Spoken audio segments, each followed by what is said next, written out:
I survived IEDs in Afghanistan. I survived 248 days in a war zone without flinching. But nothing could have prepared me for what I found in my own bedroom on the day I came home to surprise my wife.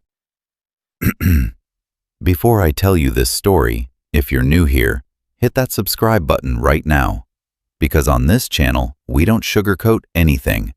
We tell real stories, raw stories, stories that will make your jaw drop, your blood boil, and sometimes, if you stay till the end, make you believe in justice again. Hit subscribe, hit the bell, and let's get into it. My name is Marcus. I was 31 years old, a staff sergeant in the United States Army, and I had everything a man could ask for. A house in Georgia, a wife named Claire, the most beautiful woman I had ever seen, and a golden retriever named Duke who would destroy a couch if you left him alone for more than 4 hours. Claire and I met at a college football game. She was wearing a Georgia Bulldogs jersey and eating nachos like it was her last meal on earth. I fell in love with her in about 30 seconds flat. We got married in 2019. Small ceremony. Her dad cried. My dad tried not to. I did anyway. When I got my deployment orders in January, it was hard. 8 months in Afghanistan. No guarantees. But Claire held my face in her hands and said, and I'll never forget these words. She said, "Marcus, I will be right here, every single day. Come home to me." I held on to those words like a lifeline for 248 days. It was a Thursday in September when everything changed. Our unit had completed our mission 2 weeks ahead of schedule. The brass gave us the option to fly back early, and every single one of us said yes before the sentence was even finished. I didn't tell Claire. I wanted to surprise her. I imagined her face, the way her eyes would go wide, the way she'd run across the driveway and jump into my arms. I had played every second of it in my head during that long flight home. I landed at Fort Benning at 11:47 p.m. My buddy Travis offered to drive me, but I told him no. I wanted to take a cab, alone.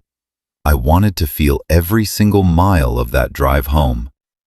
The cab pulled up to our house at 1:15 in the morning. The lights were off, which made sense. It was late. But there was a truck in my driveway, a truck I didn't recognize. I told myself, probably her brother, probably someone helping with something around the house. I paid the cab driver, grabbed my duffel bag, and used my key. The house smelled like dinner, nice dinner, candles. That's when my stomach dropped. I walked slowly down the hallway, and I heard it.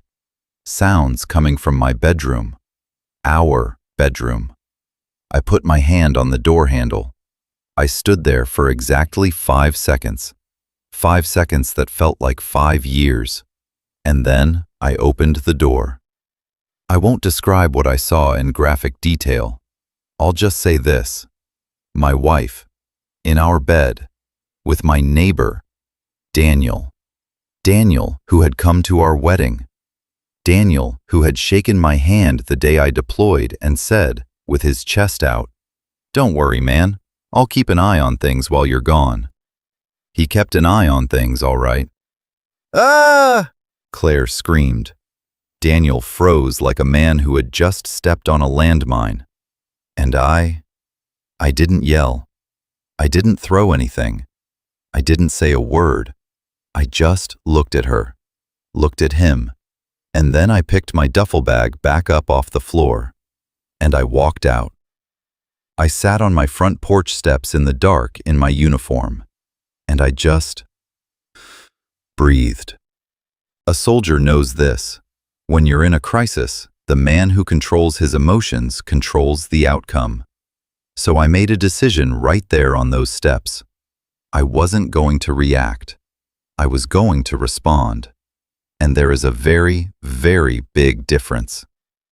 I called my lawyer at 7 a.m. the next morning. His name was Gerald, and he was the best divorce attorney in Atlanta. I told him everything. He said, "Don't touch the house. Don't fight. Don't post anything online. Don't say anything emotional. Just document everything and let me work." So that's exactly what I did. I moved into Travis's place that same week. Claire called me 17 times the first day, sent 42 texts. The messages went from, "I'm so sorry," to, "We need to talk," to, "You're overreacting," all in about 6 hours. Overreacting. I came home from a war zone to find my neighbor in my bed, and somehow I was the one overreacting?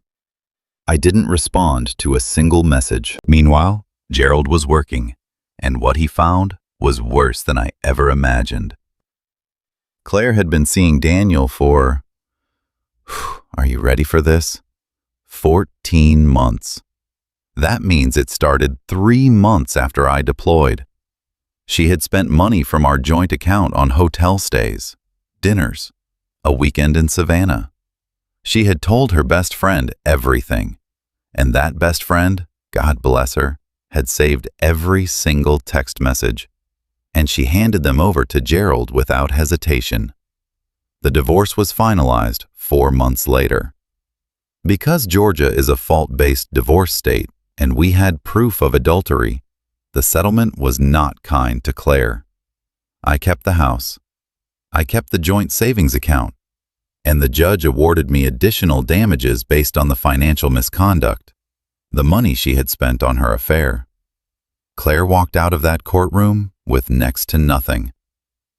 Daniel's wife, yes, he was married, filed for divorce the same week. As for me, I sold the house 6 months later. I didn't want to live in a place full of ghosts. I used the money to buy a small piece of land in Tennessee.